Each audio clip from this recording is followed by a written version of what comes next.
एक गांव में दो मित्र नकुल और सोहन रहते थे। नकुल बहुत धार्मिक था और भगवान को बहुत मानता था, जबकि सोहन बहुत मेहनती था। एक बार दोनों ने मिलकर 1 बीघा जमीन खरीदी, जिससे वह बहुत फसल उगाकर अपना घर बनाना चाहते थे।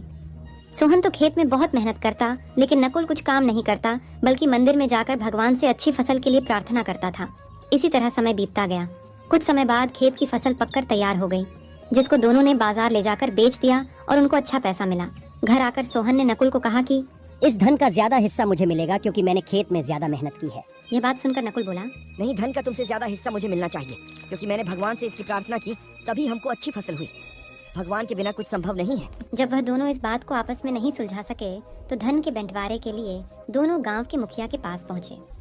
मुखिया ने दोनों की सारी बात सुनकर उन दोनों को एक एक बोरा चावल का दिया, जिसमें कंकड़ मिले हुए थे। मुखिया ने कहा कि कल सुबह तक तुम दोनों को इसमें से चावल और कंकड़ अलग करके लाने हैं, तब मैं निर्णय करूंगा कि इस धन का ज्यादा हिस्सा किसको मिलना चाहिए। दोनों चावल की बोरी लेकर अपने घर चले गए। सोहन ने रात भर जाग कर चावल और कंकड़ को अलग किया, लेकिन नकुल चावल की बोरी को लेकर मंदिर में गया और भगवान से चावल में से कंकड़ डेच अलग करने की प्रार्थना की।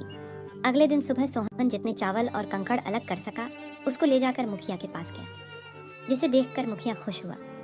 नकुल वैसी की वैसी बोरी को ले जाकर मुखिया के पास गया।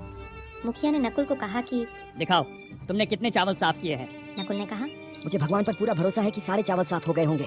जब बोरी को खोला गया तो चावल और कंकड़ वैसे के वैसे ही थे। जमींदार ने नकुल को कहा कि भगवान भी तभी सहायता करते हैं जब तुम मेहनत करते हो। जमींदार ने धन का ज्यादा हिस्सा सोहन को दिया। इसके बाद नकुल भी सोहन की तरह खेत में मेहनत करने लगा और अब की बार उनकी फसल पहले से भी अच्छी हुई।